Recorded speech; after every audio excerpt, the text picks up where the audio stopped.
Welcome back, everyone, to our ARSET training series, Introduction to NASA Earth Observations and Tools for Wildfire Monitoring and Management. Today is part 2 of our training series, Wildfire Monitoring and Evaluation Using FIRMS. My name is Melanie Follette-Cook. I'm a researcher at NASA Goddard Space Flight Center right outside Washington, D.C., and I am project scientist of ARSET. In our last session, in part 1, we introduced the Fire Information for Resource Management System, or FIRMS application, learned how fires are detected by satellite sensors, and the strengths and limitations of different active fire detection products. In part 2 today, we'll show how FIRMS can be used for fire monitoring and evaluation. And a quick reminder that there will be a homework assignment after this training. It will be available after part 3 is complete and due 2 weeks later on May 14th. A certificate of completion will be awarded to those who attend all live sessions and complete the homework assignment before the given due date. And now we'll begin part 2 of our training series, Wildfire Monitoring and Evaluation Using FIRMS. Once again, I am happy to be joined by our guest instructors from part 1, Jenny Hewson, Outreach and Implementation Manager for NASA's Land, Atmosphere, Near Real-Time Capability for Earth Observation, or LANCE, and Brad Quayle, Program Lead for the Disturbance Assessment and Services Program at the U.S. Forest Service. By the end of part 2, we hope that you'll be able to identify the latencies of different sources of active fire information available in FIRMS. Use FIRMS to monitor the evolution and growth of wildfires, and identify factors that can impact wildfire detection. If you have questions during today's training, you can put them in the Q&A box within WebEx at any time. At the end of the training, we'll try to address as many questions as we can, and we'll post these questions as well as the written answers to the training page within about a week after the training. And now, once again, I will turn it over to Brad. Okay, well, thanks, Melanie. In today's session, we're going to discuss how FIRMS can be used for wildfire monitoring and also various issues to consider that may affect the ability of satellite sensors to detect fire activity. So to start things off, we're going to talk about data latency in the context of wildland fire management. Data latency is essentially the delay or the amount of time it takes to access satellite observations after they're acquired by the satellite. It's an important element you need to consider depending on the type of fire management that's being conducted. For example, uncontrolled wildfires, they can be very unpredictable, and the availability of low latency remote sensing products are very important since they're used by fire managers to inform and support rapid response decisions. So these timely remote sensing products can aid in the identification of new wildfire ignitions across broad geographic areas, or they can also help to monitor the intensity and extent and the rate of spread of ongoing wildfire events. The occurrence of and the behavior of these wildfires in these particular examples can be very dynamic due to variability and variability in the rapidly evolving conditions. So consequently, the latency of the data from remote sensing observation can have a lot of influence on the situational awareness and the ability to effectively respond to wildfires. FIRMS is designed to provide the timeliest data possible to support fire monitoring needs and provide products at varying latency periods. And historically, the terminology that's been used for latency varies quite a bit across various user communities and applications. You know, for example, near real time can mean lots of different things to different users. It could be minutes, it could be hours, it could be days, depending on the context and the particular use case. So several factors can go into determining latency, such as the type and the resolution of the data that's being collected, all the required infrastructure that's required to collect satellite observations and then move that raw data and process it and distribute and disseminate the products after they're generated, and so forth. So in some cases, these various factors that I mentioned before can be mitigated or relaxed in order to provide low latency products. And about 10 years ago, there was a NASA workshop held at Langley And NASA at that time met and determined some standard terminology to use for latency terms. And these latencies are listed on the screen in this table. Most of the data that firms provides falls in the first three categories that are listed: ultra real time, or near real time. So the key takeaway message here is pay close attention to the data when you're using it in firms, and the type of latency that the data is available in, and so that it's used appropriately and you have a full context of its appropriate use and considerations on how to use it. Active fire detection data is the most commonly used data product in firms. And this particular chart shows a summary of the latency of the 24 sources of active fire detection data that are provided in firms. The dark blue products at the very top of the chart are data products that are available in what we call near real time. So they're available 1 to 3 hours after satellite observation, and they're provided globally. And these data are provided through the NASA LANCE framework. The medium blue colored products in the middle of the chart, these are real-time latency products. So they're available in less than 1 hour after satellite observation. And then the five data sources in light blue at the very bottom of the chart, these are what we call ultra real time. And these products are available within basically a few minutes after satellite observation, as low as 2 minutes in the examples I'll show later on here.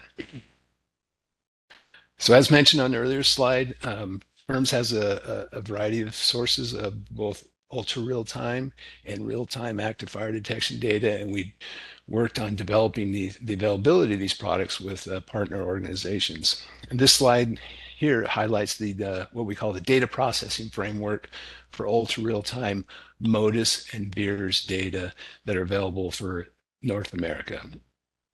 So many of the Earth observation satellites have the ability to broadcast the data that they're collecting as they're going overhead.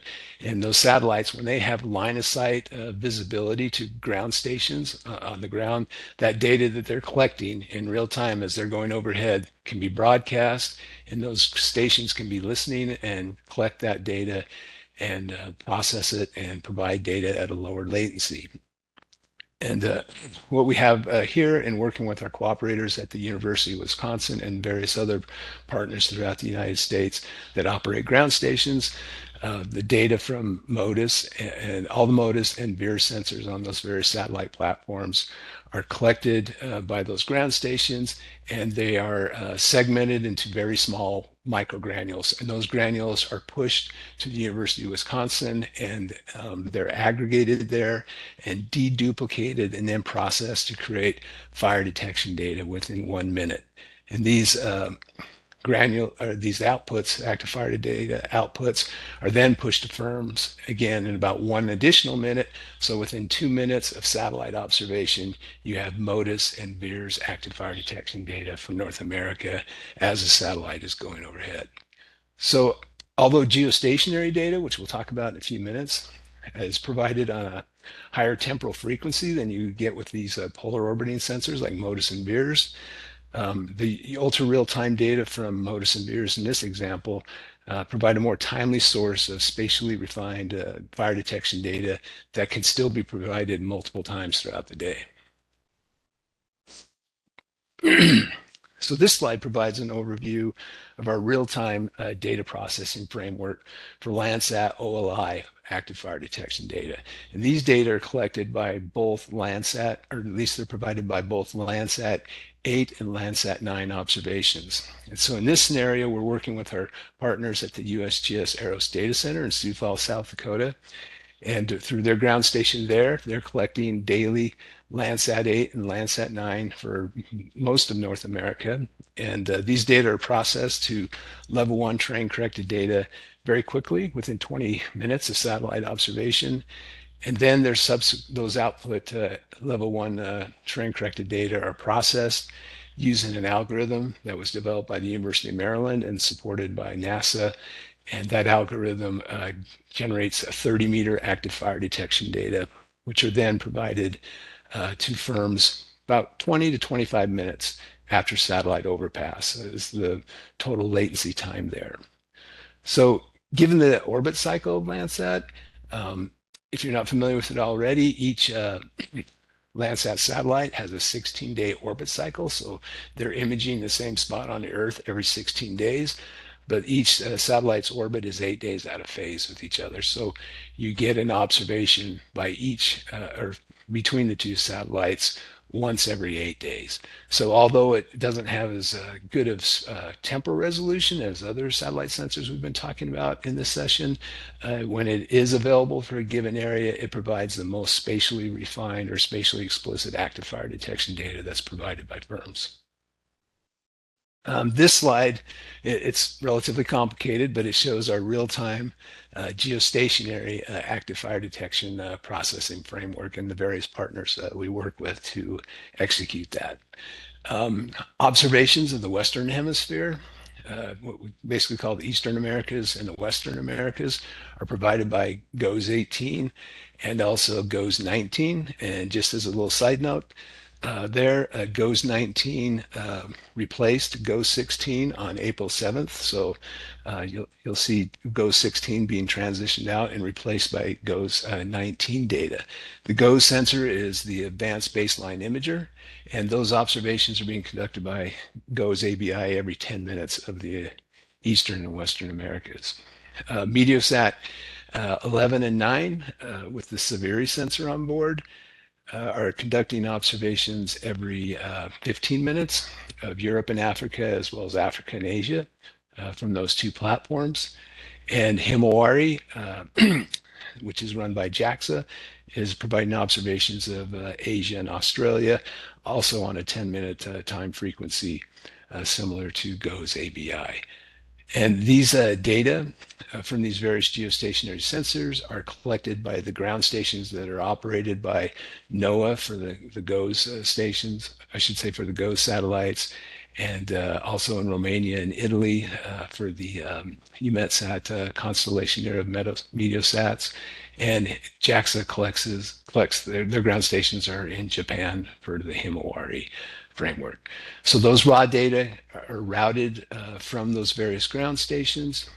For the GOES data, it's processed using two detection algorithms. The GOES data are processed on site at the National Satellite Operations Facility in Maryland, and the GOES, what we call the Fire Detection and Characterization, or FDC algorithm, is used on that data to derive an active fire product output from that algorithm. But the GOES data, the Meteosat Severi data, and the Himawari advanced Himawari imager data are also all processed using what's called the FRP pixel algorithm that was developed by EUMETSAT. And those data are processed in Lisbon, Portugal, at the Portuguese Institute for Oceans and Atmosphere. And those three sources of imagery are derived using that, I should say, are used to derive an active fire detection product with that algorithm.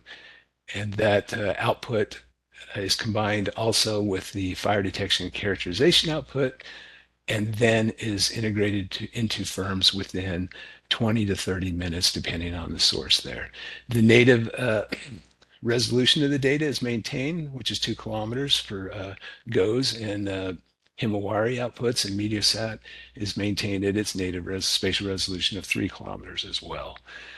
Those outputs of those various products for the sensors are then processed and harmonized by the University of Maryland to create a near real-time, or I should say a real-time harmonized geostationary data set for the entire world that is available within firms within 20 to 30 minutes of satellite observation.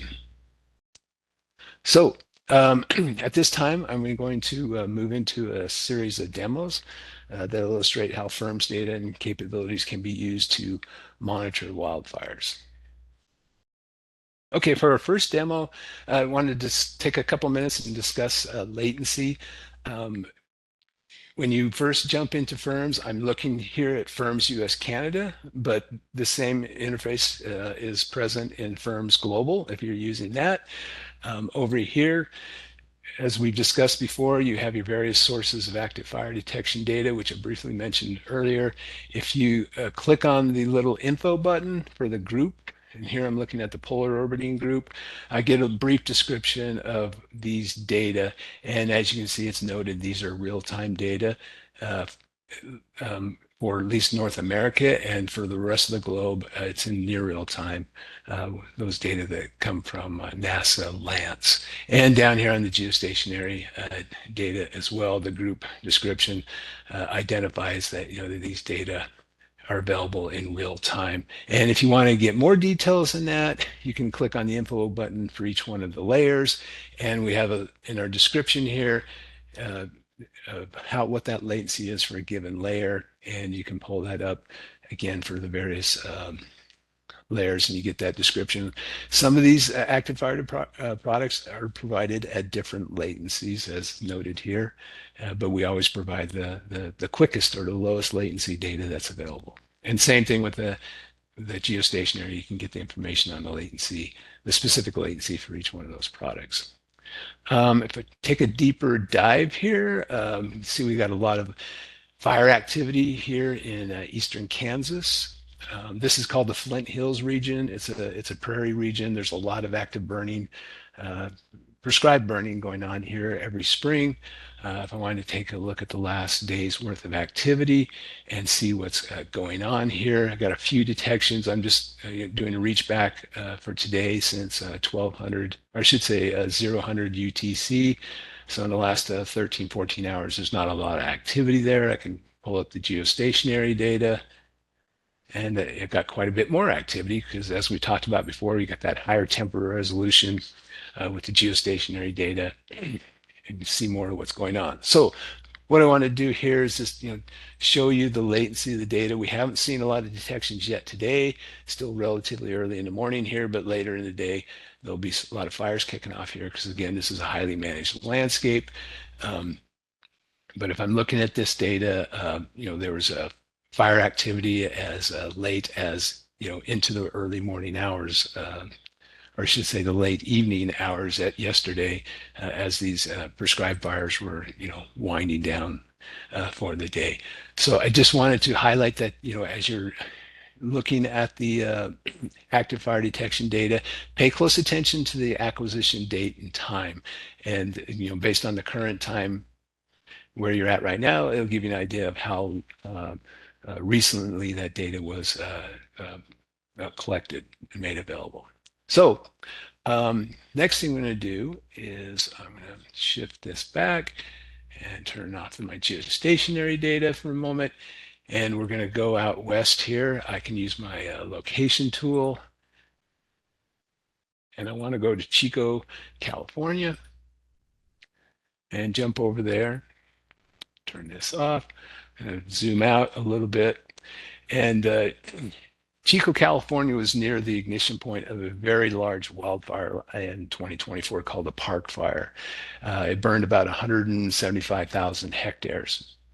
And so you have, again, full access to the entire mission data record for active fire detection data, imagery, and whatnot in firms for all the data sources we provide. So I'm going to go back to 2024. And this fire started on July 24th and burned through about mid-August. At least that's where most of the burning took place. So if I go and set my date of interest to the 14th and set a reach back of 3 weeks or 21 days, you can see the cumulative polar orbiting active fire detection activity for this particular fire. Again, this is about 175,000 hectare fire, very large fire. Down here on my time slider bar, you can see there's my 3-week window I'm looking at here. I want to nudge it over to the 24th because that's when the fire started there. And I can, go into a time-based classification. I'm looking at the last, hourly category here. Nothing was burning on the 20, or I should say on the 14th of August.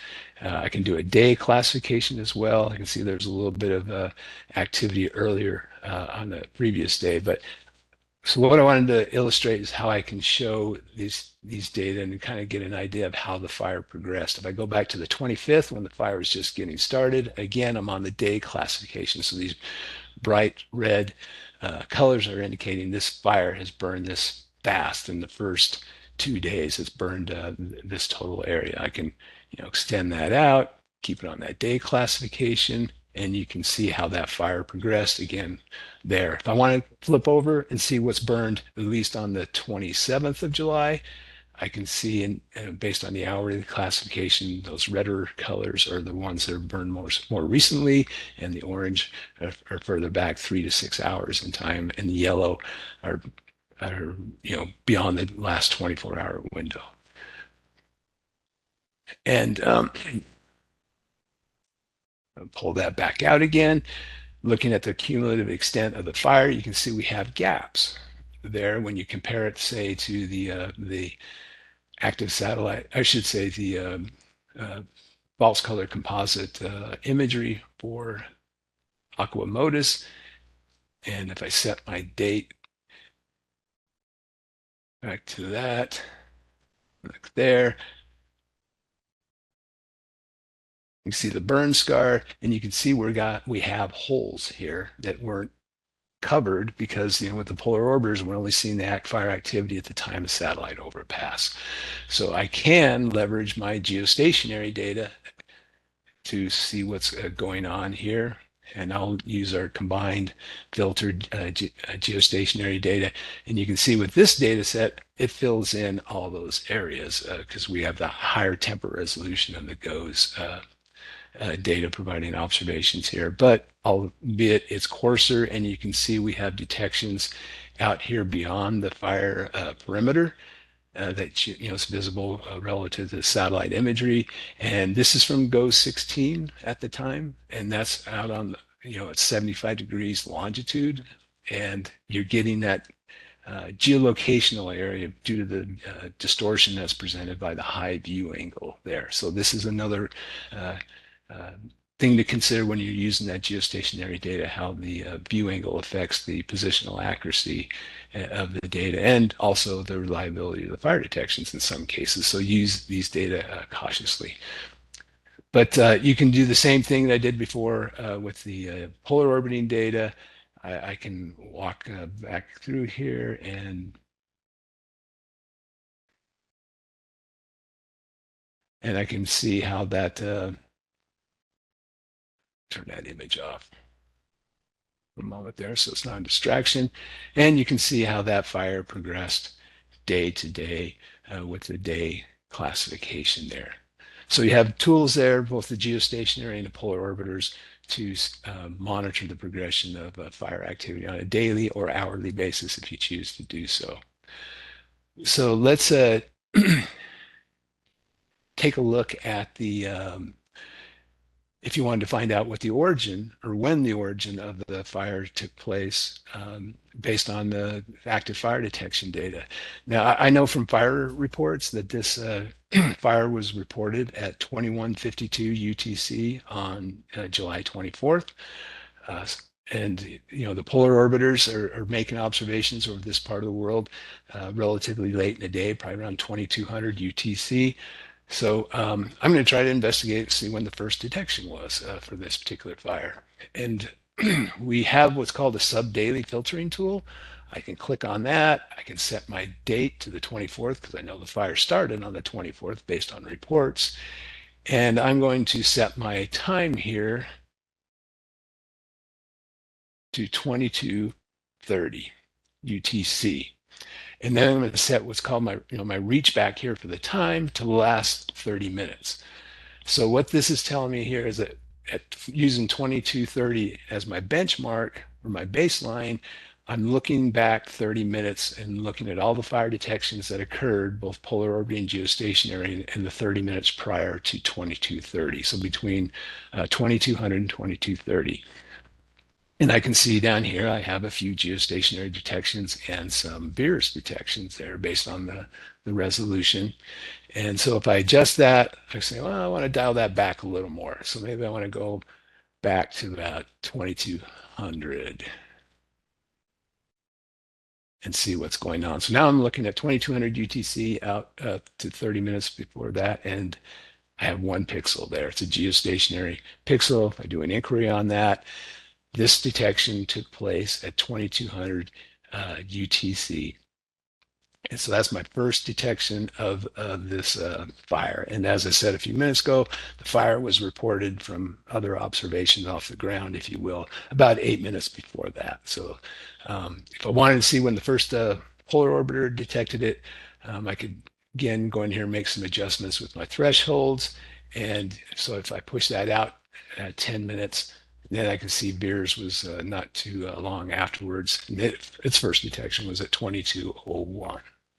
So just an example there on how you can use those sub-daily fire detection tools to filter out the data and identify the time of fire when it first was detected. I'm going to do another quick example of a large fire and how you can track it through time and issues you may encounter. This is called the Smokehouse Creek Fire in northern Texas. It occurred in February of 2024. Again, another very large fire, about 430,000 hectares in size. It started on the 26th of February in 2024. I already have my calendar set to that time, and I'm doing a 1 week reach back here. So I'm a couple days here before the fire started, but if I increment ahead, day by day here. And again, I got my 7-day reach back staying with me. Have the MODIS imagery underneath it. And you can see the fire activity there in the false color composite imagery. You can see the smoke coming off. The smoke is going really quickly and directly to the east. So we have strong westerly winds. This was a really strong wind-driven event. As I go through to the next day, again, looking at all the polar orbiting detections for that period that grew out that day, plus the cumulative detections for the last 7-day period, you can see how this fire grows rapidly. And in this example here, a couple of days out from the ignition of the fire, you can see the burn scar. It's a little bit hard to tell because of the senescent vegetation and whatnot, but you can see where the fire's burned, but you can see the detections were missing. We didn't have detections in a lot of places, again, because it's such a fast moving event before we had a chance to catch it with the, the relatively infrequent polar observations. And then on this day, it was clouded over. And then by this time, on the 1st of March, the fire was out, and you can see the cumulative polar orbiting detections that are related to the burn scar that's visible in the imagery. Again, you can use the geostationary data to help you out there. And even with the geostationary data, we weren't able to capture the fire activity here, but we can definitely fill in a lot of this area here that was not covered.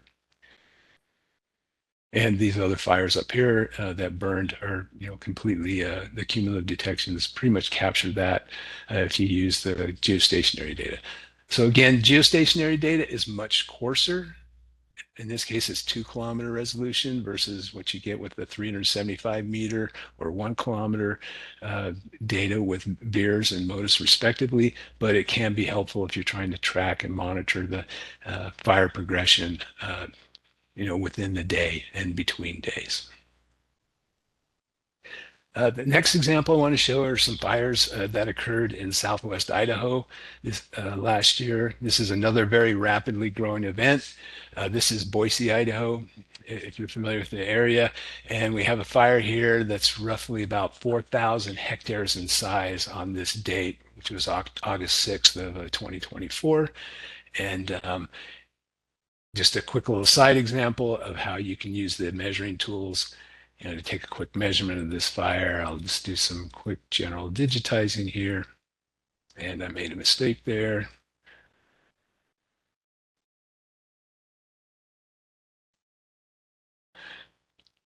So my rough digitizing there is about 7,000 hectares. But and the next day, it grew rapidly to about 48,000 hectares, as you can see here.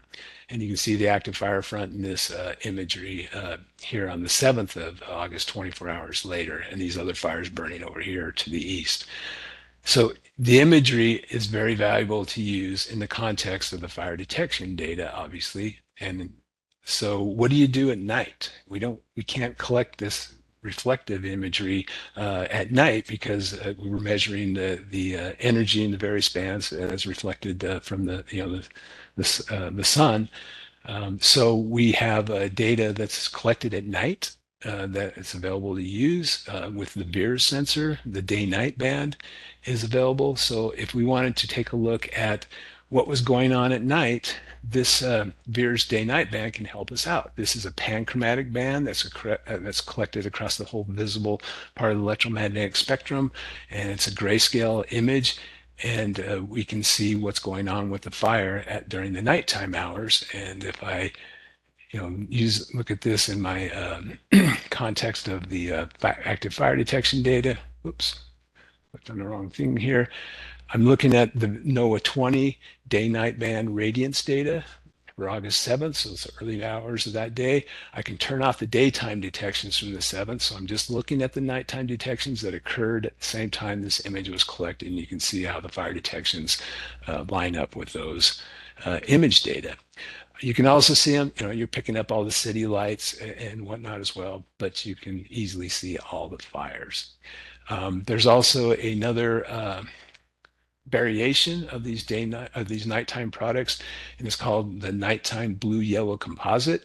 This is a false color composite that integrates the grayscale panchromatic day-night band image with the long wave infrared band on VIIRS, and essentially shows you the same information you've seen before for that, making out the active fire detection or the active fire areas. But the other thing about it is it helps you see other features of interest. You can see clouds and whatnot. And Jenny will talk about this a little more later on and how you can further use these data. But just wanted to let you know that you have the ability to integrate fire detection data at night with nighttime imagery that can help you provide context and interpret what's going on. The last demonstration I wanted to provide is highlight some fire activity in Australia and some tools that you can use to assess the total burn extent. In 2023 into early 2024, Australia had a very severe fire season. In 2023 alone, there was like about 84 million hectares burned between like May and late into the calendar year. And a lot of these fires burned in the interior in Australia into the northern territories of Australia. And you can see in this false color composite image from VIIRS, NOAA 20 VIIRS, you can see some of the burn scars there from the more recent fires. I can draw up the active fire detections if I like. If I wanted to look at the NOAA 20 VIIRS detections, say for the last month alone, just from that sensor, it's drawing them in with this time since detection classification based on the hours. Just from that sensor alone, I can do that. But if I wanted to use some other products to assess what the cumulative burned area was for the entire year, I just wanted to put this reminder out there about the burned area products that we have. We have an interface here where you can access these data, pay close attention to the year. So even though I'm looking at October of 2023, by default, it's going to show the most recent year in this interface. So you want to toggle this to 2023. And let's say I wanted to look at the fire activities, the burned area extent for October, and draw that up. It's going to be in pink. I can change this color to another color if I want by just clicking there, and I have access to the palette. I can adjust the opacity of this layer so I can still see what's going on. But these data are not determined by active fire detection data. They are determined using reflectance data that also integrates the active fire detection data, and through a time series analysis with the reflection data using various vegetation indices, we can detect burned area, and the fire detections help in that process because there's other things that can happen on a landscape that may look like a fire, but they aren't caused by a fire. So the fire detections help identify those areas of disturbance that are indeed caused by fire. And if I wanted to look at the entire burned area extent for Australia that year, this gives you that idea. So, there's that 84 million hectares of burned area there. So this helps, fill in those gaps. This MODIS product is available at 500-meter spatial resolution, and it's compiled on a monthly time step. And this data is aggregated to the monthly basis as the standard product is provided. But if you do access the product from NASA and download it, you can get on a pixel by pixel basis the estimated day of burning. We are working on a near real-time VIIRS burned area product, which near real-time meaning it will be updated on a daily basis, and you would be able to monitor that fire growth on a daily basis instead of waiting on a monthly time step for these MODIS data that are available now. That near real-time VIIRS product is available, is working to be available probably in the next year or so, so it's a ways down the road. But we are close to making available the standard VIIRS burned area product, which is just like this MODIS burned area product, and it'll be available on a monthly time step, but it takes about a couple months after that target month before it's available. That data should be available soon, and we'll have that integrated into firms here. Also wanted to highlight again the use of false color composite imagery. Here we're looking at the the MODIS data. These data are relatively coarse. These bands are about 250-meter resolution. I can use the HLS or the harmonized Landsat Sentinel-2 imagery to get a better idea what's going on at a higher spatial resolution. If I zoom out here on this date of October 27th, you can see the areas that were acquired, both Landsat and Sentinel-2. I want to zoom in here and toggle on the false color composite for Landsat. So this is 30-meter Landsat compared to that 250-meter MODIS data. You can see the MODIS data is a little fuzzier because it's coarser resolution. You can see the active fire fronts that are going on there. I can zoom in there further, and I can see what's going on there at with much more detail than I can with the MODIS data, which is a much coarser resolution. So just wanted to highlight that and make you aware of these capabilities in using the burned area products to assess the extent of areas that have been burned. So that concludes my demo. And so at this time, we'll transition to Jenny, and she has a series of slides for you, and also another set of demos. Thank you.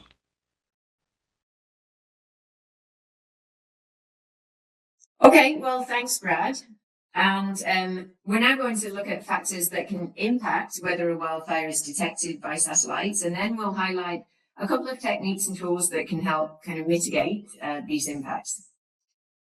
Again, we shared this in part one, and the key takeaway is that the spatial resolution of a sensor is a factor that drives both the types as well as the sizes of fires that a sensor is able to detect and monitor. MODIS, with the cost spatial resolution, is less sensitive in terms of the size and intensity of fires that it can detect versus VIIRS, with spatial resolution of 375 meters, can detect smaller fires of 100 meters squared down to 20 meters squared, flaming fires in good daytime conditions. And then finally, OLI on board Landsat 8 and 9 with a spatial resolution of only 30 meters can detect the smallest of fires among the three instruments we have listed here due to its spatial resolution, as well as the narrow swath width and other design characteristics. And then just additionally to note that the actual actified algorithms themselves, they're typically designed to be global in scope and not necessarily calibrated for regional conditions, so they can work more effectively in some areas than others.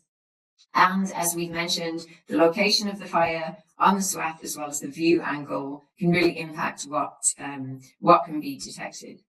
Okay, so in addition to the sensor characteristics, the algorithm design, the diurnal wildfire cycle, as well as both the sensor's temporal resolution, again, this is the frequency with which the sensor observes the specific area of the Earth, and the sensor's overpass time, which again is the time at which the sensor passes over a particular area, these all affect the sensor's ability to detect and monitor the fire activity. The illustration on the left, which shows the typical diurnal wildfire activity cycle, plus it's also showing the local time of overpass for several polar orbiting satellites currently used in active fire detection. And this illustration really shows that wildfires are generally characterized by kind of more smoldering activity overnight and in the very early morning. And then as the air temperature increases and the relative humidity decreases, moving into the early afternoon, wildfires begin to burn more aggressively. And they're typically characterized by what is termed a peak burn period in the late afternoon and early evening, as we're showing in this illustration, with the onset of late evening as the air temperature reduces, relative humidity picks up, a fire typically becomes less active or lays down. And just to note that this illustration is from the Canadian Space Agency's Wildfire Sat mission development. And so it also shows that actually the current polar orbiting satellites that are used in active fire detection, or many of them do not overpass during the peak burn period in Canada. On the right, we're looking at the diurnal cycle for the tropics and subtropics, and it's not dissimilar, but I did want to point out a few considerations. Firstly, the peak burn period can range from early afternoon, as early as 1:30 for rainforests in Brazil, for example, to late afternoon, around 4 p.m. in northern and eastern Australia, as you can see on the bottom. In areas dominated by heavy tree cover, again, for example, the rainforest in Brazil, the peak burn period actually occurs earlier in the afternoon. In the eastern Sahel, on the second row, and parts of Australia, especially in the north, as you can see on the bottom, there are actually two peak burn periods, a typical afternoon burn period plus this lesser peak burn period in the morning. And then finally, the time span of the peak burn period also varies from as little as just over an hour, as you can see in North Central Africa, to almost 5.5 hours, as we can see in East Australia. And then, as we saw on the illustration on the left, fires in the tropics and subtropics typically lay down overnight as well. So again, these differences and how they relate to the satellite overpass time can affect whether a wildfire is detected or not. All right, and then there are also atmospheric and biophysical factors that can affect detection and monitoring. For example, in these images on the top right, the two images over Venezuela with Terra Modus and the morning acquisition on the left, and then NOAA 20, the VIA's afternoon acquisition on the right. And as you can see, there is this prevalence of clouds that is moving in the afternoon, particularly over these areas of Amazon rainforest down in here in the south central and southeastern portions of the country. The prevalence and density of these clouds can impact the detection of fires in this region. In the lower right image, this was acquired by Aqua Modus during the afternoon in early February 2023, when there were multiple wildfires ablaze in parts of Chile. And we can see both these heavy smoke plumes all the way throughout this area, which can affect detection of wildfires if they're thick enough. Plus, the plumes are emanating westwards towards the ocean, where they're interacting with this coastal maritime or sea fog layer. At night time, the maritime layer can push inland, and this too could therefore impact the detection of active fires as this heavy fog bank comes over the land. And then this final image on the left, which was acquired by OLI on Landsat 8 in September 2024.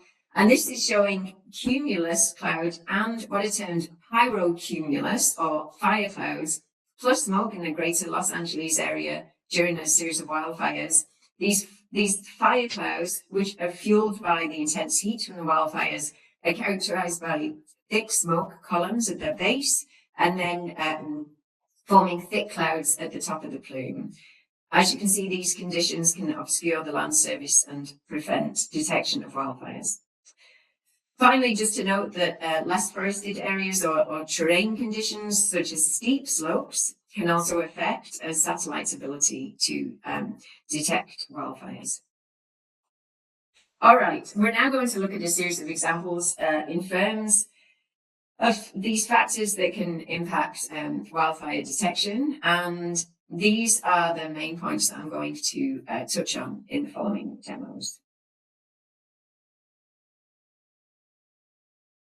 Okay, so in this first example, using firms US Canada, we're looking at an area around Jasper in Alberta, Canada on the 23rd of July 2024, and we're in the advanced mode. And we're also using this time-based feature here, and then time since detection in hours.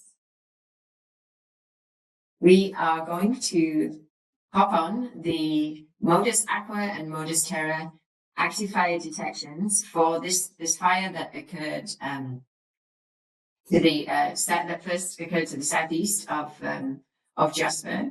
And just to note that even though we're on the 23rd of July, if we click on one of these older active fire detections from Modus and actually use the local time, Jasper is located in mountain time, we can see that these were actually acquired at 2300 hours local time on the 22nd.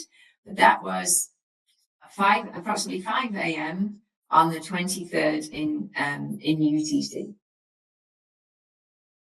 Again, this latitude, these polar orbiters generally have 2 observations per day, once during the day, and then again 12 hours later during the nighttime.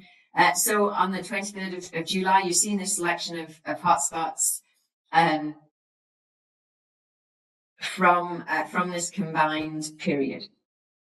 If we now add the Modus Terra true color composite imagery and zoom out slightly, we can see that there's massive amounts of smoke being pumped out of this wildfire. And we can also see some clouds to the west, as well as snowpack in higher elevations. And just for comparison, if we actually put on the false color composite for the Modus imagery, we can actually see how this false color composite is able to penetrate this thick smoke more so than the true color composite. We can see the clouds to the west, and we're also able to differentiate the snowpack from the clouds here. All right, now let me turn off this imagery and move on to a day later. Okay, so we're now looking at the 24th of July, and there were minimal Modus Terra active fire detections. Okay, I'm just going to switch this back to simple. And if we actually add the NOAA 21 detections here,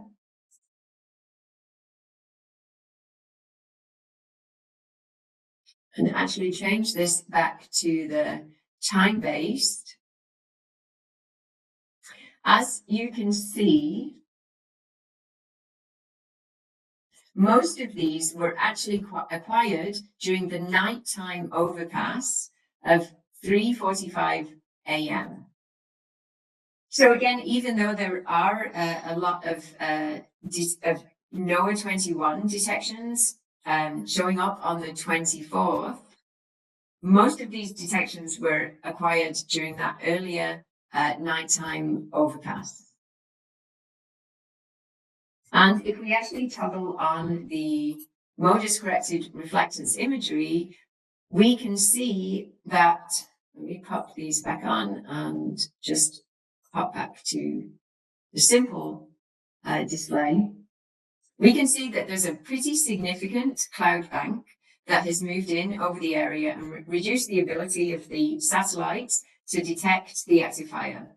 So in reality, there was a fire raging underneath the cloud bank, but because of the cloud that was moving in, there were many fewer active fire detections.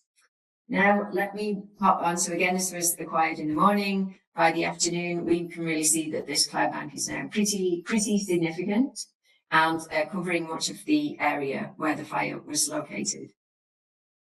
If we start to toggle forward to the 25th of July, and again, let's just pop on some of these other sources of active fire detection. We see a heavy cloud bank and no detections. Again, to the 26th of July, heavy cloud bank, again, no detections. And now moving on to the 27th, as well as the 28th, we're still seeing a lot of cloud, but for much of this duration, there actually was an active wildfire around Jasper, but because of the clouds, there were no active fire detections.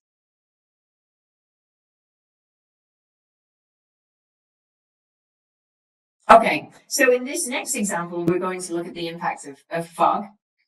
And we are going to look at a series of wildfires that occurred in Chile in February of 2023. We're in firms, so now in firms global, we're in the advanced mode. And I also have the detailed borders and roads layer turned on to provide more detail.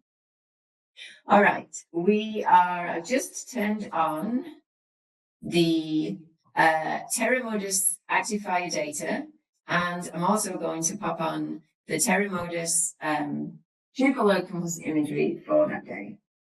What you can see is there was minimal wildfire activity detected on the 1st of February, pretty clear daytime conditions. If we now move on to the 2nd of February, you can see that there are some wildfires popping up, and if we add the aqua corrected reflectance imagery, so obviously this was acquired later in the day than the Terra Modus imagery, you can see that now we're beginning to see these smoke plumes, but again, minimal cloud activity. Now, if we toggle on to the 3rd of February, we're seeing this significant wildfire expansion, these massive smoke plumes, and also they're emanating westwards over the Pacific Ocean. And on the 4th of February, again, we're seeing these massive smoke plumes, but now we're also seeing, as I showed earlier in the presentation, this maritime or sea fog layer that's over the ocean, and it's interacting with these smoke plumes. The other thing to notice is when we move on to the 5th of February, we see this significant dip in active fire activity. So let me turn this off for a second and go back to the 4th. A lot of fire activity. This is just one satellite. This is MODIS on board Terra. And then again, on the 5th of February, a lot less active fire detections. And while there was actually no imagery acquired for this area on the 5th of February, if we pop on the afternoon overpass from Aqua and we add in the active fire detections from Aqua, we see there were many more active fire detections in the afternoon overpass. And so it's possible that overnight, as the air temperature on the land cooled slightly, this sea fog moved in overland, obscuring the land, and then preventing much of the detection that MODIS Terra would have detected on the morning overpass on the 5th of February from being detected by the afternoon. As the fog layer had moved off and dissipated, the land was once again visible, and Aqua was able to detect these wildfires that were occurring underneath the fog layer. So in addition to clouds, as we've seen in the Jasper example, fog can also impact active fire detection. All right, in this next example, we're back in firms, US, Canada, we're in the advanced mode, and we're looking at the 3rd of August 2024. We're also using the topographic layer here, which is available under static backgrounds. And we're going to look at the Pioneer Fire, which occurred near Stehekin in Washington State. It was a long duration fire from June to the beginning of October, again, later on last year. And just to note that this is Lake Chelan.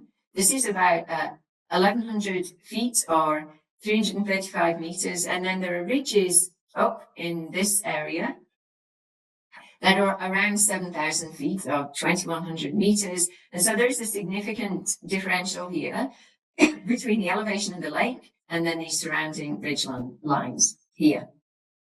Okay, I'm going to use the sub-daily option here and set this to 1900 UTC with this 4-hour reach back here. And I'm going to turn on the Terra Modis active fire detections. And as you can see, there is one single Terra Modis detection, and this was from the 1742 UTC overpass. This is also on the west side of this slope here, and the satellite was actually looking from this direction, from the east westwards. If we now pop on the Landsat active fire detections, so these were from Landsat 9, and this was approximately an hour later at 1848 UTC, you can see the significant active fire activity in the area around the MODIS detection, as well as to the west and the southwest. And we can assume that these fires were active at the time of the Terra overpass, particularly this large active event over here on the west. But these were not detected by MODIS due to a combination of the large view angle. Again, I noted that the satellite was looking from the east to the west. This was also at the edge of the swath. And so there were two factors. One is the view angle, but secondly, this terrain shadow that was occurring due to this ridge here that was blocking the view of the wildfire at the time of the MODIS overpass. If we now change the time to 2100 hours, now we can see that there's more activity in the subsequent MODIS overpass. And this time the overpass was to the west, so it was looking eastwards. And if we now turn on the VIA's NOAA 20 detections, this also confirms that there were multiple detections picked up by VIA's. This was a near nadir acquisition from VIA's. Additionally, clouds were not a factor on the 3rd of August, and so we can rule out clouds as the reason why this earlier detection by MODIS only resulted in one active fire detection point. So in addition to clouds, in addition to fogs, large view angles, as well as the impact of terrain shadows, can affect whether the satellites are able to detect any active fires. So then, based on this range of weather conditions, of biophysical conditions, we're now going to quickly look at a couple of techniques and tools that can help mitigate these impacts. All right, so in this next example, we have we've been showing that we've used the true color and the false color daytime composite imagery that's available in firms to help us assess why the active fire detections might not be available. But now we're going to use another image type. So we're going back to the Chico, at the park fire near Chico, California, that Brad showed earlier. We're in firms US, Canada, and we're in the advanced mode on the 24th of July 2024. We're actually going to make use of the VIA's NOAA 20 nighttime blue-yellow composite that is available here. And Brad also showed the sister product, the nighttime radiance product, in an earlier example. All right, again, this is located in the dynamic imagery dropdown, and this is a false composite that's made up using the VIIRS day-nighttime band and the brightness temperatures from a long-wave thermal infrared band. This can be really useful for, as Brad mentioned, assessing light emitted from city lights. This is Chico here, and we can see the lights as well as wildfires at nighttime. City lights and wildfires will appear in shades of yellow in the infrared, and nighttime clouds will appear in shades of blue, as you can see here. All right, so the city of Chico, we're looking at Northern California. This area is, the area of Chico is around 30 square miles or 86 kilometers squared. The park fire occurred to the north of this. And if we now move forward one day to the 25th of July, then you can see this big expansion of the fire. The most active fire fronts are the brightest. And if we actually add the NOAA 20 VIIRS active fire data, let me just put them on here.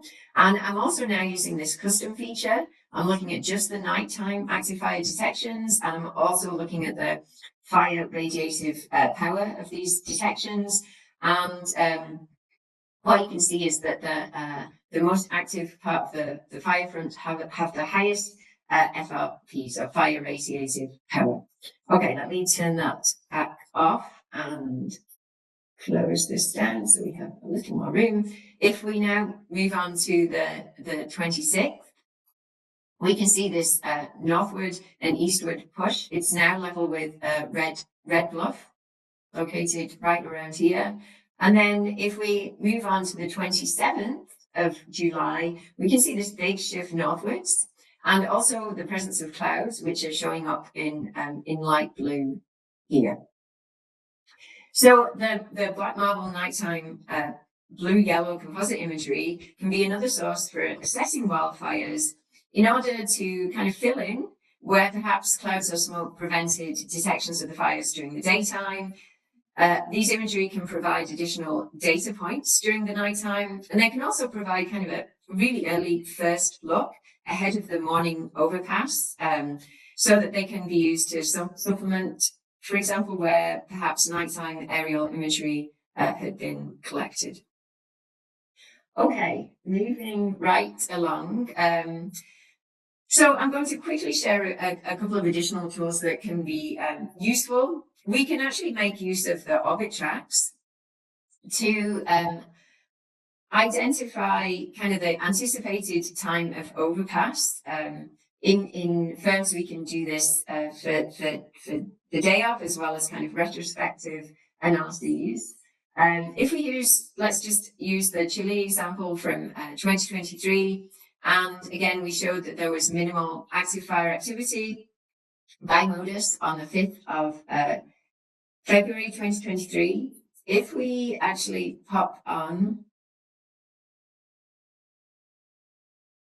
the additional satellites that were available that day, so that would be SMPP, NOAA 20, and Aqua, then we can look at, okay, what are the other opportunities, recognizing that Terra is the first to pass over the area, and that missed many of the detections for that day due to that fog layer.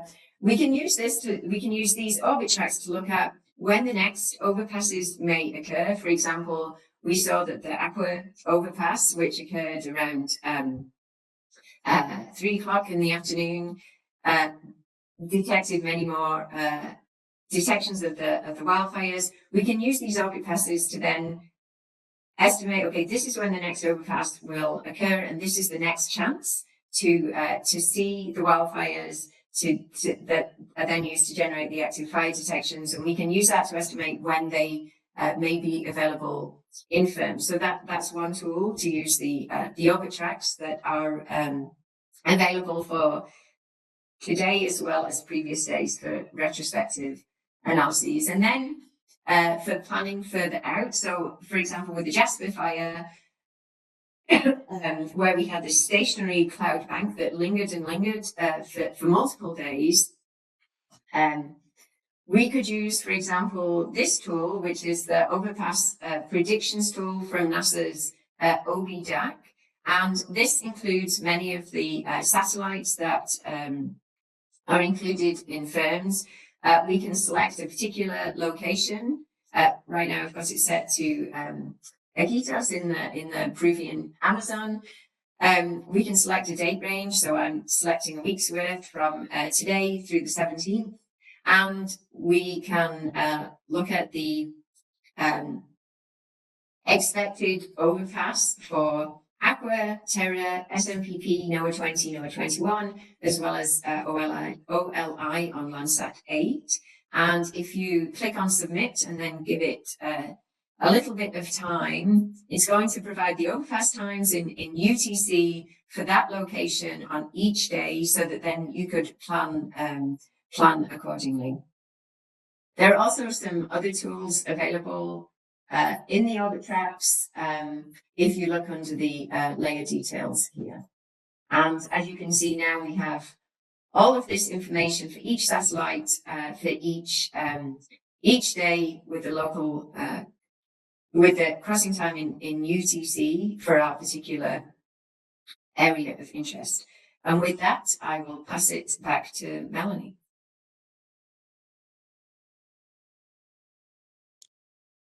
Thanks, Jenny. Quick summary of today's training. Today, we learned how firms can be used for wildfire monitoring, as well as issues that can impact a satellite sensor's ability to detect fire activity. Data latency refers to the total time between a satellite observation and when the data are available.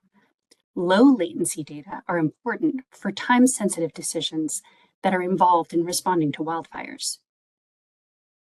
Firms provides data at a range of latencies, depending on characteristics like resolution and processing requirements. Active fire detection data is available in ultra real-time within 5 minutes, real-time within 1 hour, and near real-time within 1 to 3 hours, depending on the sensor. Brad showed us how this sub-daily information can be used to identify the time and location when a fire was detected by satellite, and how to monitor and track wildfire growth using active fire detections from polar and geostationary sensors.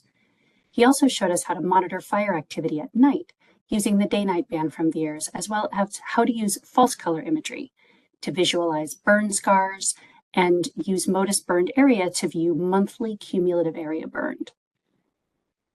Next, we discuss factors that can impact whether a fire is detected by a satellite sensor. First, the spatial resolution of a sensor is an important factor that drives the types and sizes of fires that a sensor is able to detect. Sensors with higher spatial resolution can detect smaller fires.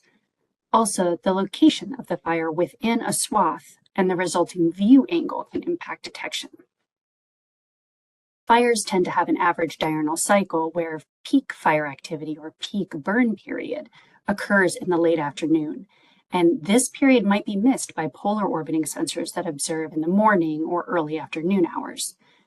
Other factors that can impact fire detection are atmospheric features like thick clouds, smoke, or fog that can obscure the surface, or biophysical surface features like dense forest canopies or steep slope terrain. Jenny showed us how to use true and false color imagery to diagnose why detections might be missed. She also showed us how different satellite overpass times can be used to examine changes during the day, as in the case of morning coastal fog in Chile, and how to use topographic layers to see if steep terrain and terrain shadow are impacting a sensor's ability to detect a fire. She also showed a few ways to try and mitigate these factors, such as looking through available nighttime observations like the VIIRS blue-yellow composite, or looking for future opportunities using the orbit track information in firms, or the overpass predictor tool offered by the NASA Ocean Biology Distributed Active Archive Center, or OBDAC. In part 3, in our next session, we'll explore web services available through firms and discuss different options to ingest active fire data. Another quick reminder, you can access the homework for this training series from the training webpage starting May 1st, and answers should be submitted by May 14th. Participants who attend all 3 parts and submit homework before the deadline will receive a certificate of completion for the training. Certificates will be issued by email about 2 months after the training. Here once again, we've included the contact information for myself, as well as today's speakers, as well as links to the ARSET website, YouTube channel, Twitter X, and our sister program, Develop. And finally, some resources that were referenced throughout today's training. Thank you so much for joining us again today. We will now transition over to the Q&A. And as we bring that up, just another huge thank you to Jenny and Brad for another great presentation during today's part. We'll start the Q&A now. Okay, we'll jump right in. Question 1, are there plans to make the Landsat active fire product cover the entire globe? And I'll invite one of our guest instructors to unmute if they would like to address that question.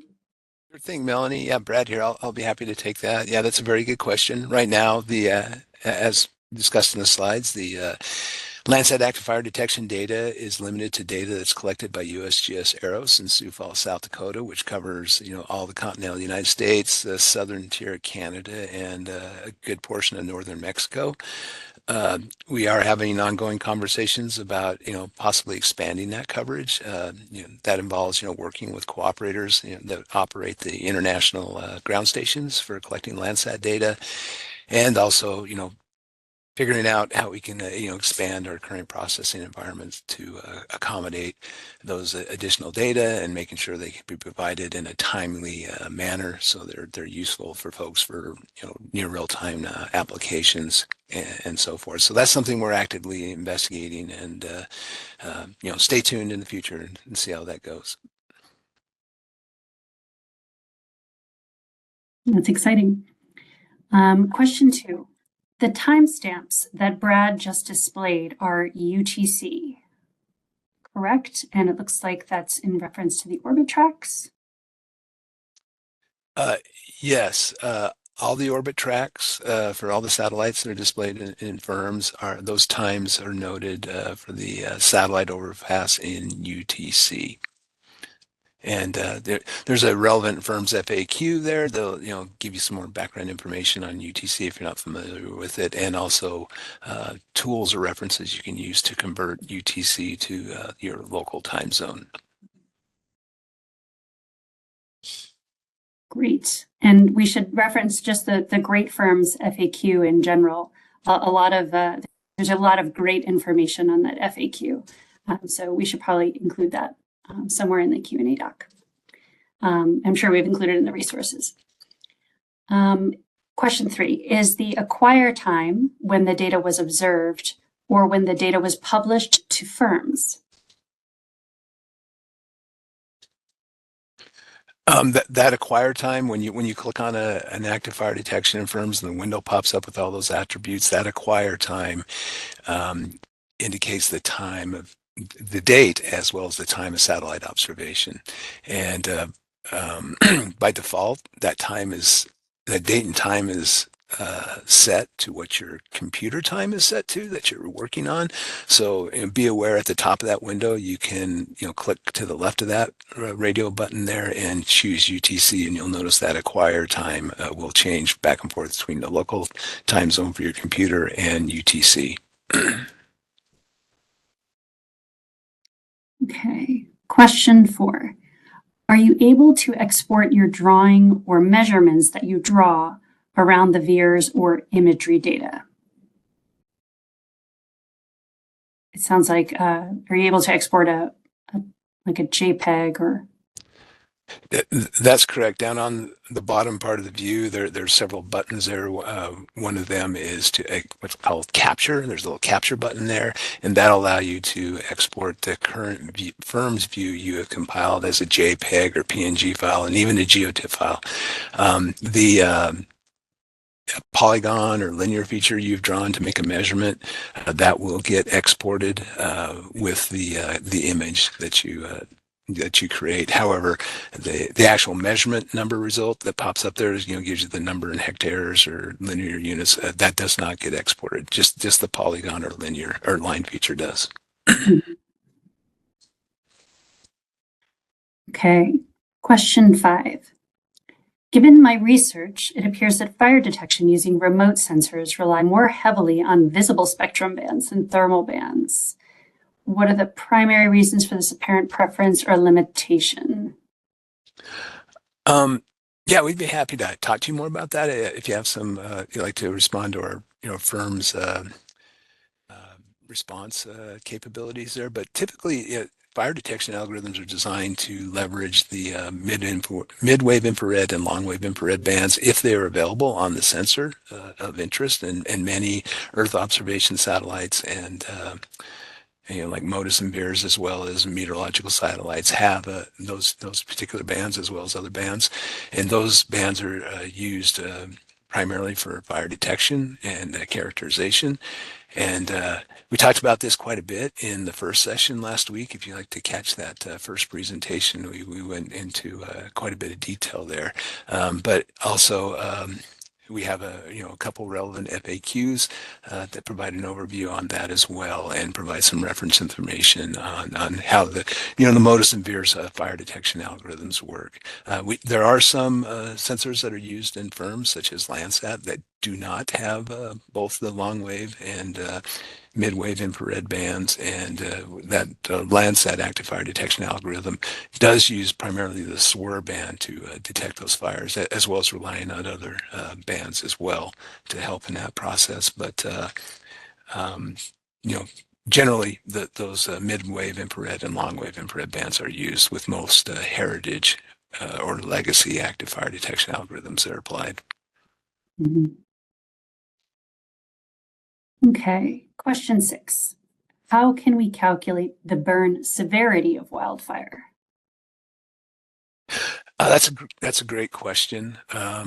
Typically, burn severity is assessed and mapped using multispectral data. Through standard change detection methodologies, require an image that's before the fire burned and an image that's after the fire burned. How long after the fire burned is a factor to consider on that post-fire acquisition, depending on what you're trying to measure.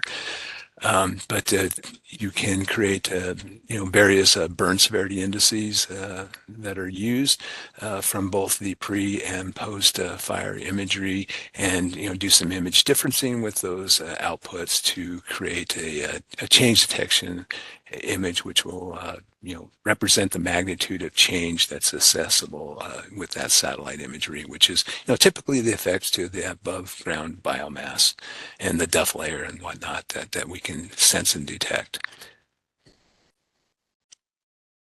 Awesome. And here I'll give a shout out to 2 ARSET trainings that we've had in the past year on different spectral indices. And DNBR is definitely an indice that we cover. So we can put a link in the Q&A doc to those. Question 7. Considering multispectral imagery, for example, from Landsat or Sentinel-2, which false color composite is typically most effective for visually identifying wildfire smoke plumes? Beyond visual interpretation of false color composites, what other digital image processing techniques or indices could be employed to effectively mask or delineate smoke plumes in remotely sensed data? Oh, another great question. And sorry, we don't have an answer populated on that yet, but we'll get that populated. Typically using a true color composite, you get more scattering and in those shorter wavelengths in the electromagnetic spectrum. So using the visible bands are really great. So just, standard true color RGB composite's really good for doing that. On some sensors where you have those shorter wavelengths, like the coastal blue band, like you have on Landsat, you can combine that with some, the visible band data as well to accentuate or highlight those plumes. And yeah, we'll provide some recommended band combinations, from the various sensors, Modus Beers, Landsat, and whatnot, in response to this question, and make them available. Sounds good. Question 8. Why or how does maritime fog affect our satellite observation again? So it looks like maybe they didn't quite catch Jenny's explanation over Chile. Jenny, would you like me to handle this question, or are you interested, since it's relevant to your presentation? You too, Brad. You are on a roll. Oh, okay. Sorry, I didn't want to sound like I was hogging No. the responses here. Anyway, yeah, sure. It's basically just like clouds or thick smoke.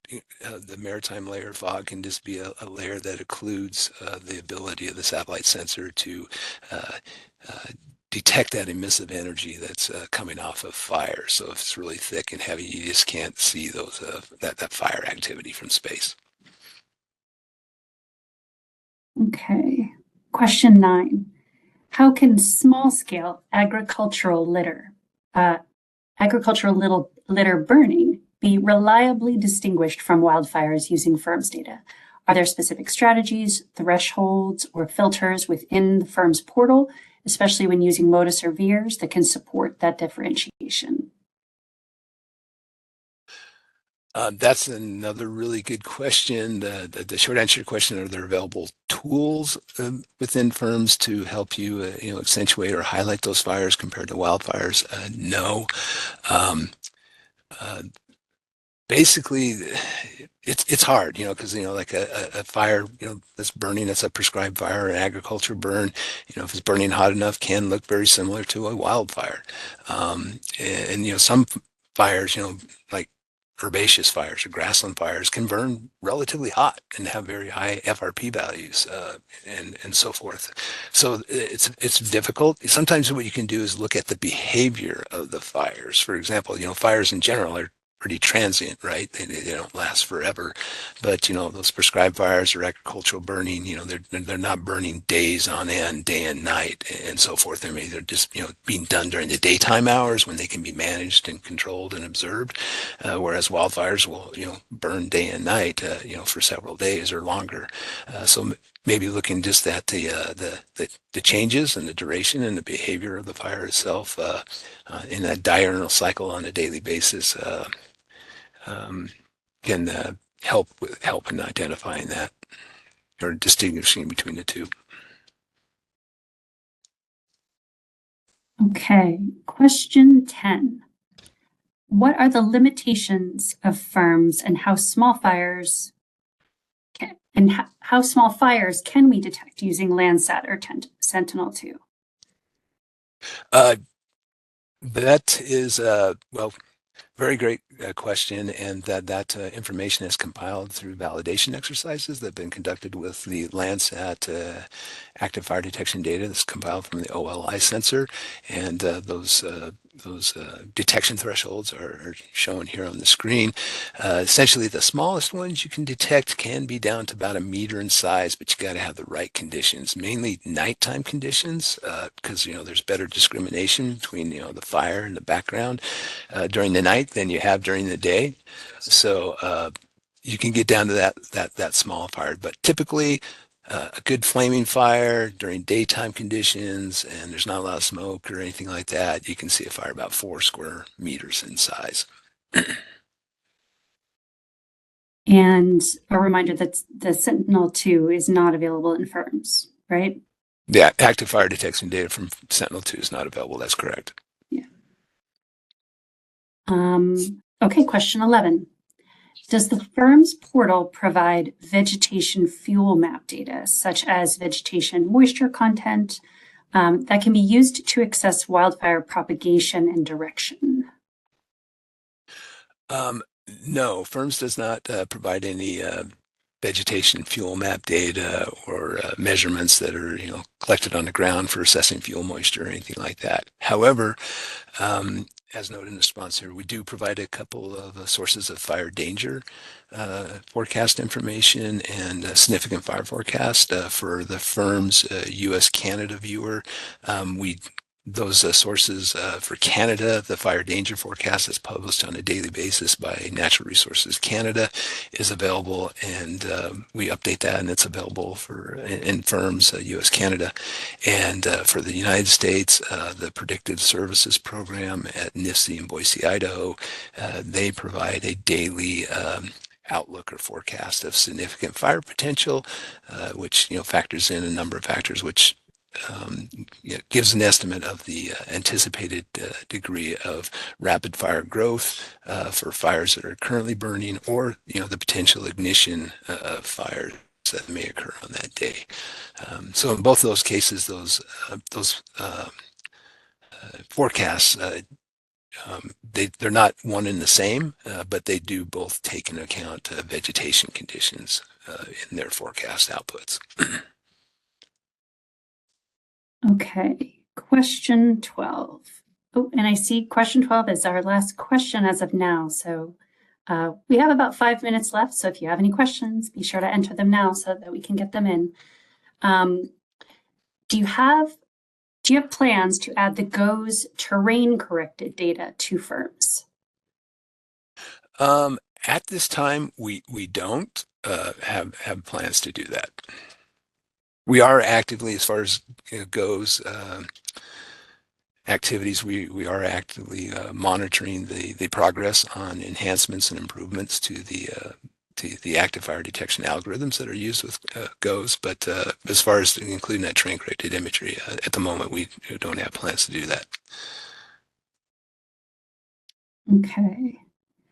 I see. So question 13, is there a way to get the ARSET data in NetCDF format or any other? So I'm assuming this is actually referring to the active fire data within firms. So a format that I can use to create a forecast model. So I guess we'll boil the question down is there a way to get the firm's data in NetCDF format, or is that something that we'll cover in next time? You can get the active fire detection data that's distributed in firms in Esri shapefile format, comma separated variable formats as well. And there's a choice or mechanism on the firm's page where you can order and download that data. If you desire to get it in another format, like it is available in HDF format, you can acquire from NASA Lance and download in 5-minute granules for the MODIS data, and I believe it's like 6-minute granules for the VIIRS data. And we'll go way more into data access from firms in our next part. So stay tuned. So the question says, in question 14, how in cloudy times can fumes be detected? But I'm guessing this means that how can smoke be detected when it's mixed in with clouds?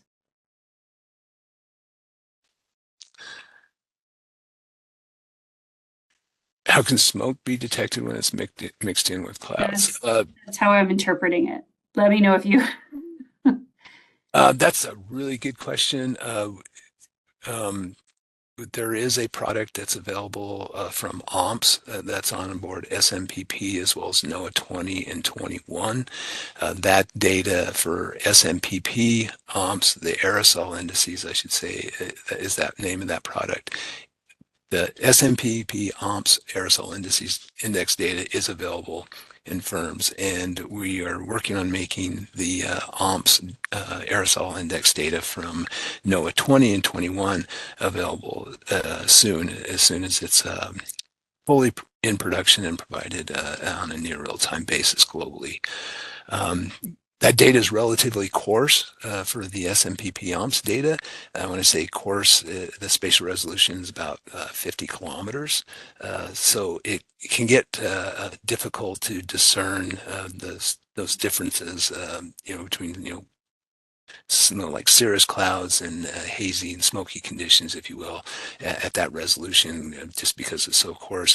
But the data with the two subsequent sensors, NOAA 20 and 21, that OMPS data is going to be provided at much higher spatial resolution, 17 kilometers for NOAA 20 and about 10 kilometers for NOAA 21. So with that increased spatial resolution, it'll be a better discrimination between those outputs, if you will, and telling the difference.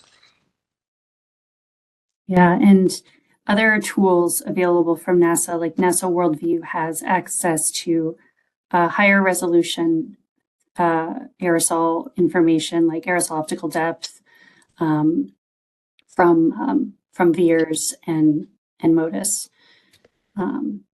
We can put a link to that as well in the Q&A doc. All right, maybe one more. Question 15. Or let's see, has radar data been effectively employed for the detection or identification of wildfire risk factors or active fires? If so, what specific radar sensor types, data products, and methodologies have proven most useful?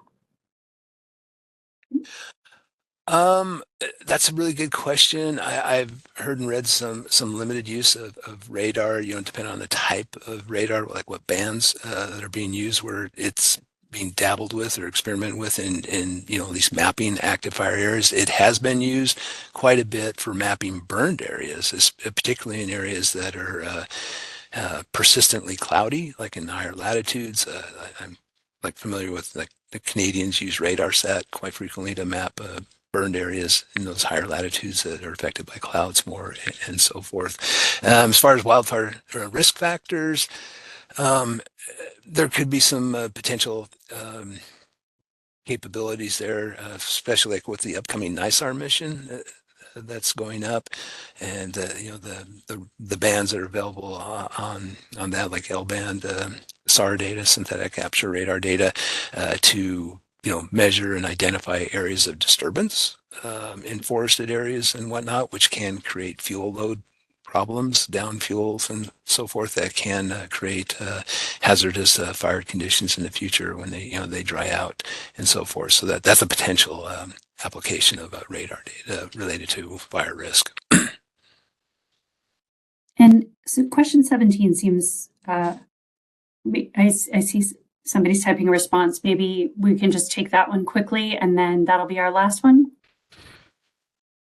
How confident are you with the geostationary data? It's currently in beta. Really good question. And it's beta because, yes, the reliability of the data, we recommend users to be cautious in its use. And in fact, all the geostationary data sources included in firms, so from Meteosat, Himawari, as well as GOES, we are only providing or displaying the highest confidence fire detection outputs.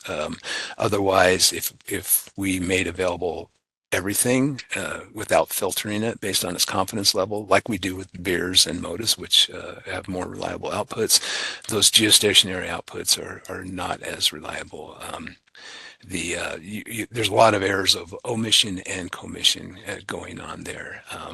So more time is needed to advance those algorithms, and it's not just an issue of algorithms. There's a lot of technical factors that come into play in using that data as well, that that have to be considered with those input data. It's a trickier thing to address, if you will, such as, like, for example, the navigation of the satellites might wander a little bit. So subsequent observations, the pixels may not perfectly align. So you got to make some adjustments for those geometric issues and so forth. Otherwise, that's a prime situation where you can have some false positives or emissions, if you will, in the data. Great. Okay, so thank you so much again To our speakers, Brad, outstanding job answering the questions. We hope you'll join us next time. And just a reminder, because I see a lot of questions in the chat, that the Q&A transcript, everything you're seeing here, a recording will be available on the training page soon. And the homework will open after the last part of our training. So after next week, and that can be located on our training page as well. Thank you so much again to our speakers and to everybody for joining us today. And we hope we will see you next week. Have a great day, everyone.